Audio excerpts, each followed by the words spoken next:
ರಾಜ್ಯದಲ್ಲಿರ್ತಕ್ಕಂಥ ಈಗ 2 ವರ್ಷ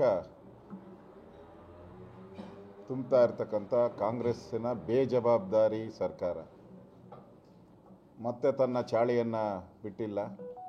ಮತ್ತೆ ಬೆಲೆ ಏರಿಕೆಯ ಬಿಸಿಯನ್ನು ಜನರಿಗೆ ದಿನನಿತ್ಯದ ಕಸಬಾಗ್ಬಿಟ್ಟಿದೆ. ಕಾಂಗ್ರೆಸ್ ಅವರು ಬೆಲೆ ಏರಿಕೆ ಅನ್ನೋದು ದಿನನಿತ್ಯದ ಕಸಬೀಗ ಅವ್ರಿಗೆ.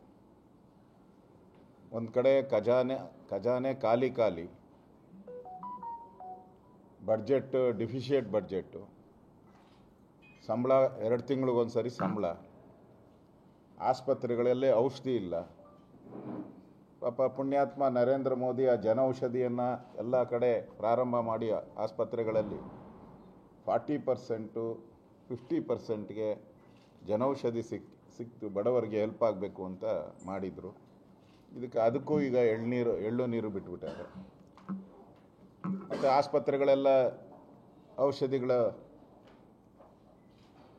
ಸಿಗದೇ ಇರೋವಂಥ ಪರಿಸ್ಥಿತಿ. ಈಗ ಮತ್ತೆ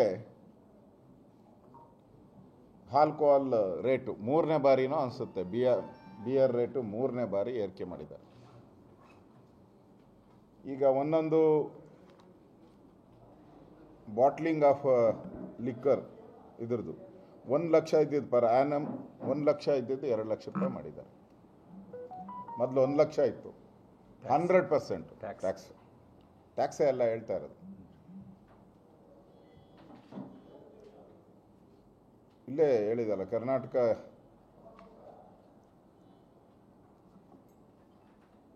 ಟ್ಯಾಕ್ಸೇಷನ್ದು ಟ್ಯಾಕ್ಸ್ 1 ಲಕ್ಷ ಇದ್ದಿದ್ದು 2 ಲಕ್ಷ ಮಾಡಿದ್ದಾರೆ. ಅದೇ ರೀತಿ ಇನ್ಕ್ರೀಸ್ ಆಫ್ ಬ್ರೀವರಿ ಲೈಸೆನ್ಸ್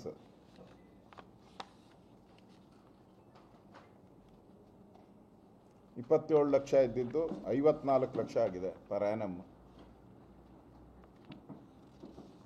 ಅದೇ ರೀತಿ IML ಡಿಸ್ಟಿಲರಿ ಲೈಸೆನ್ಸ್ ಮ್ಯಾನುಫ್ಯಾಕ್ಚರ್ ಮಾಡೋರಿಗೆ 45,000 ಇದ್ದಿದ್ದು 90,000 ಮಾಡಿದ್ದಾರೆ.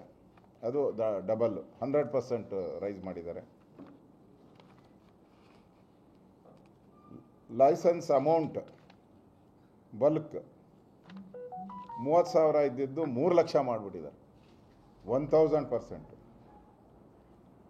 30,000 ಇದ್ದಿದ್ದು 3 ಲಕ್ಷ, 1000% ಇನ್ಕ್ರೀಸ್. ಇತಿಹಾಸದಲ್ಲಿ ಯಾವುದೇ ಸರ್ಕಾರ 1000% ಇನ್ಕ್ರೀಸ್ ಮಾಡಿರೋದು ಇತಿಹಾಸನೇ ಇಲ್ಲ.